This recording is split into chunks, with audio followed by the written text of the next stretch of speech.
এই মুহূর্তে ইউনিভার্সের সবথেকে লাকি প্ল্যানেট হলো আমাদের এই পৃথিবী। জাস্ট ভেবে দেখো, এটা একমাত্র গ্রহ যেখানে প্রাণ আছে।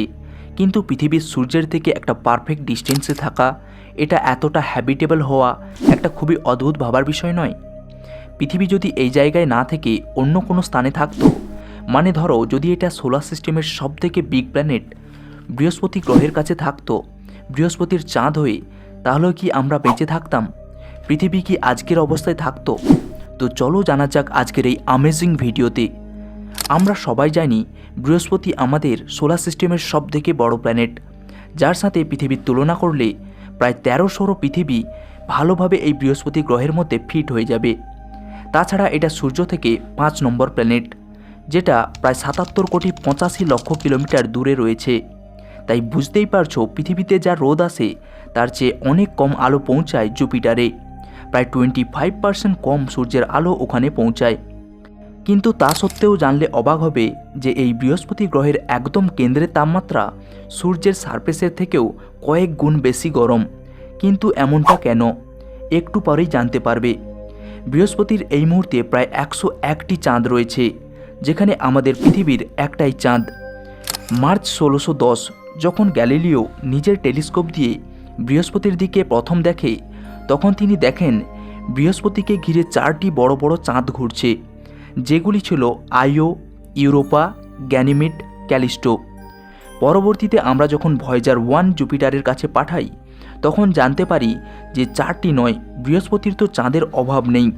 তার মধ্যে কিছু তো খুবই ছোট ছিল, এতটাই ছোট যেগুলো পৃথিবী থেকে দেখা অসম্ভব ছিল।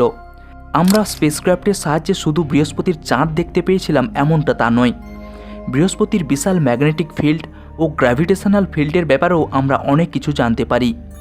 স্বাভাবিকভাবে জুপিটারের ম্যাগনেটিক ফিল্ড পৃথিবীর থেকে প্রায় 10 গুণ বেশি পাওয়ারফুল, আর অনেক গুণ বড়ও বটে।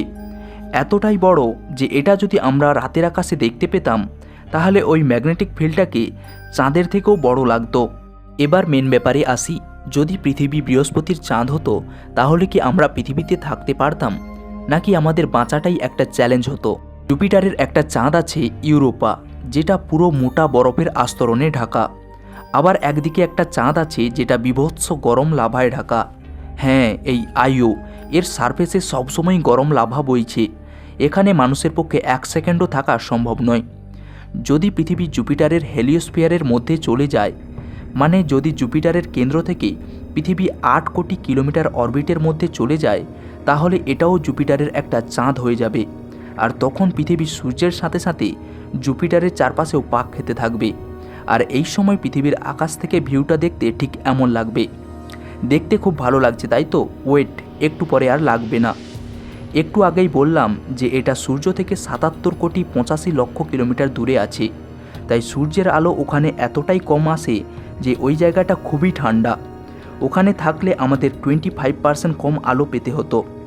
আর যেমনটা বলেছিলাম, জুপিটারের ম্যাগনেটিক ফিল্ড মারাত্মক স্ট্রং হওয়ায় এটা সূর্যের ক্ষতিকারক রেডিয়েশন থেকে পৃথিবীকে হয়তো বাঁচাতো ঠিকই, কিন্তু এর ক্ষতিকারক ম্যাগনেটিক ফিল্ড থেকে বেরানো অসম্ভব। বলে রাখি, এর ম্যাগনেটিক ফিল্ড থেকে বেরানো রেডিয়েশন পৃথিবীর ম্যাগনেটিক ফিল্ড থেকে বেরানো রেডিয়েশনের থেকে প্রায় 1000 গুণ বেশি স্ট্রং এবং বেশি পাওয়ারফুল। জুপিটারের চাঁদ আইওতে যে গরম লাভা বয়ে চলে, সেটার কারণ কি জানো? এর কারণ জুপিটারের মারাত্মক গ্র্যাভিটি।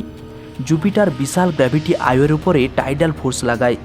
যেমনটা তোমরা জানো, আমাদের চাঁদও পৃথিবীর উপরে টাইডাল ফোর্স লাগায়, আর তার ফলেই পৃথিবীতে জোয়ার ভাটা আসে।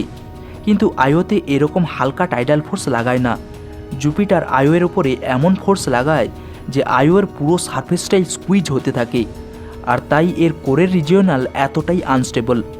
তার মানে বলাই যায়, পৃথিবী যদি ওই জায়গায় জুপিটারের চাঁদ হয়ে থাকতো, তবে হামেশাই মারাত্মক ভলক্যানিক ইরাপশন আর প্রবল ভূমিকম্পের সম্মুখীন হতো। তাই আমাদের থাকাটা অসম্ভব হয়ে পড়তো। এছাড়াও জুপিটারের বিশাল গ্র্যাভিটি সোলার সিস্টেমের পেছন দিক থেকে হাজার হাজার উল্কা নিজের দিকে প্রায়শই টেনে নিতে থাকে, যার ফলে পৃথিবীতে সবসময় উল্কা বৃষ্টি হতে থাকতো। আর যেমনটা তোমরা সকলেই জানো, একটা সময় এই পৃথিবীতে রাজত্ব করেছিল বিশাল ডাইনোসরের প্রজাতি, আর যারা এই বিশাল উল্কা বৃষ্টির কারণেই পৃথিবী থেকে ধ্বংস হয়ে গিয়েছে। তাই বলাই চলে পৃথিবীর বর্তমান পজিশন খুবই পারফেক্ট স্থানে রয়েছে। তো তোমরা এটা নিয়ে কি মনে করছো কমেন্ট করে অবশ্যই জানাও। ভিডিওটি ভালো লাগলে লাইক, কমেন্ট, শেয়ার, সাবস্ক্রাইব অবশ্যই করবে। দেখা হচ্ছে নেক্সট ভিডিওতে। Thanks for watching.